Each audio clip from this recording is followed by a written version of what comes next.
বাংলাদেশের বৈদেশিক মুদ্রার রিজার্ভ ও প্রবাসী আয় এই দুই গুরুত্বপূর্ণ খাতে একযোগে ইতিবাচক অগ্রগতি দেখা যাচ্ছে। কেন্দ্রীয় ব্যাংকের সম্প্রতি তথ্যে জানা গেছে, দেশের বৈদেশিক মুদ্রার মোট রিজার্ভ দাঁড়িয়েছে ৩১.৩১ বিলিয়ন মার্কিন ডলার, যা বিগত মাসের তুলনায় উল্লেখযোগ্য বৃদ্ধি।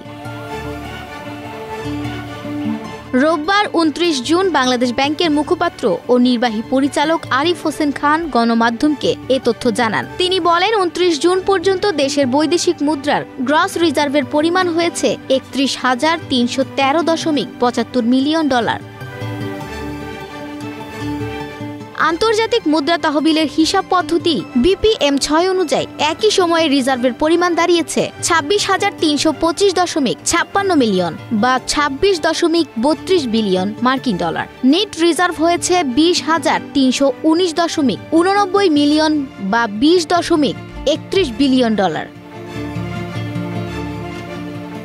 এর আগে ২৬ জুন পর্যন্ত দেশে গ্রস রিজার্ভ ছিল ৩০.৫১ বিলিয়ন ডলার। BPM-৬ অনুযায়ী রিজার্ভ ছিল ২৫.৫১ বিলিয়ন এবং নিট রিজার্ভ ছিল ১৯.৮০ বিলিয়ন ডলার। বাংলাদেশ ব্যাংক জানায়, নিট রিজার্ভ গণনা করা হয় BPM-৬ পদ্ধতিতে, যেখানে মোট রিজার্ভ থেকে স্বল্পমেয়াদী বৈদেশিক দায় বাদ দিয়ে প্রকৃত রিজার্ভ নির্ধারণ করা হয়।